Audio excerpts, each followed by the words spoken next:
Hello friends, welcome to our channel. आज हम जानेंगे एबनॉर्मल कंडीशन हैंडलिंग के बारे में, जो कि शॉप फ्लोर पे सबसे इम्पोर्टेंट है कि ऑपरेटर जो काम कर रहा है स्टेशन पे, उसे पता होनी चाहिए कि क्या क्या एबनॉर्मल सिचुएशंस हैं और उसको आने पे कैसे कंट्रोल किया जा सकता है। तो जैसा कि आप सभी जानते हैं, एबनॉर्मल का मतलब होता है जो नॉर्मल नहीं है।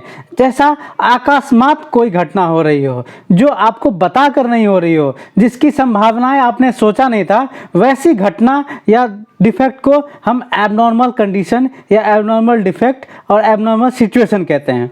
तो क्या क्या एबनॉर्मल सिचुएशन होते हैं? जैसे कि आप काम के दौरान बिजली चला जाना। बिजली चला जाएगा तो हो सकता है कि बिजली जाने के जस्ट बाद जो पार्ट बना है वो गलत बना हो, और या फिर प्रोसेस के दौरान जो बिजली चला जाएगा तो पार्ट प्रोसेस में जो है वो पार्ट डिफेक्टिव बन गया हो।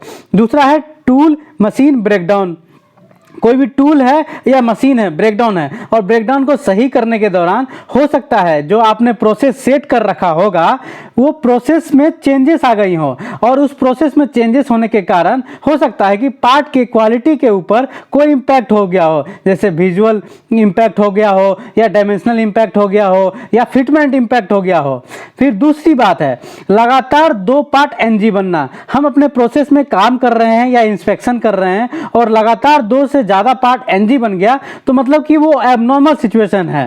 देन है पोका योका का फेल हो जाना, मतलब कि हमने प्रिवेंशन के लिए डिफेक्ट ना आए और डिफेक्टिव पार्ट ना बने, डिफेक्टिव सिचुएशन क्रिएट ना हो, उसके लिए हमने कुछ पोका योका बना रखा है। पोका योका के बारे में आपको जानना है तो आप हमारे दूसरे वीडियो पे जाकर के देखिए, पोका योका के बारे में पूरा डिटेल बताया गया है। ऐसा फेल हो जाने पे एबनॉर्मल सिचुएशन क्रिएट हो जाती है। एंड दूसरा है पार्ट फिटमेंट हार्ड। जब पार्ट की fitment related issue, visual related issue और फंक्शनल रिलेटेड इशूज आ जाएं तो वो भी एबनॉर्मल सिचुएशंस हैं। फिर उसके बाद है जिग फिक्सर में क्लैंप ना होना। जिग फिक्सर्स हैं वो क्लैंप नहीं कर रहे हैं या एबनॉर्मल किसी तरीके का बिहेव कर रहे हैं तो हमारा वो एबनॉर्मल सिचुएशन है। दूसरा है रोबोट का फिक्सर से टकरा जाना या रोबोट का एबनॉर्मल बिहेव करना, फिक्सर का एबनॉर्मल बिहेव करना, मशीन का एबनॉर्मल बिहेव करना, जो आपने कभी सोचा नहीं था, जिसकी संभावनाएं आप day to day working process में नहीं समझते हो, वो एबनॉर्मल सिचुएशन है। देन दूसरा है हवा या कूलेंट का रिसाव होना या बंद हो जाना, ये भी एक एबनॉर्मल सिचुएशन है। और स्टोर से चाइल्ड पार्ट खराब मिलना। सपोज कि हम जब पार्ट बनाते हैं तो हमें कुछ चाइल्ड पार्ट के ऊपर असेंबली करके या प्रोसेस करते हैं, तो उसमें चाइल्ड पार्ट जो है वो ही हमें खराब मिल गया, लॉट खराब मिल गया, तो वो भी एक एबनॉर्मल सिचुएशन है। आपकी लाइन बंद हो जाएगी, डिफेक्टिव पार्ट बनने के चांस हैं। दूसरा है स्टोर से चाइल्ड पार्ट मिक्स मिलना। डिफेक्टिव पार्ट मिक्स हैं, 2 अलग मॉडल के मिक्स हैं, आपकी लाइन बंद हो जाएगी, डिफेक्टिव पार्ट बन जाएंगे।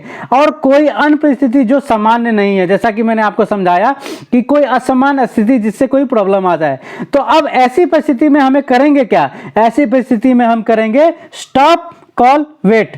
स्टॉप क्या है कि जब भी ऐसी स्थिति हो तो आपको मशीन को रोकना है, इमीडिएट रोकना है, आगे का पार्ट नहीं बनाना है। देन दूसरा, आपको अपने सीनियर, सुपरवाइजर, लीडर को फोन करना है, कॉल करना है, इंटीमेट करना है कि या कोई सेंसर के थ्रू इंटीमेट करना है। तो आप कम्युनिकेशन जो भी मेथड हो उस कम्युनिकेशन मेथड से आपको इंटीमेट करना है कि मेरे मशीन पे एबनॉर्मल सिचुएशन है, आकर के हैंडल कीजिए। एंड देन वेट करना है। ये ऑपरेटर के लिए निर्देश है कि नेक्स्ट सुपरवाइजर का क्या एक्शन होता है, वो सही करता है मशीन को, पोका वोका सही करेगा, टूल को सही करेगा, जिग फिक्सर सही करेगा, उसके बाद तब तक आपको सुपरवाइजर के इंस्ट्रक्शन का वेट करना है। तो इस तरीके से एबनॉर्मल सिचुएशन में हमेशा आपको क्या पालन करना है? स्टॉप कॉल वेट, मतलब मशीन रोकनी है, सुपरवाइजर को कॉल करना है और इंतजार करना है कि सुपरवाइजर मशीन ठीक करने के बाद मुझे क्या इंस्ट्रक्शन देता है। धन्यवाद।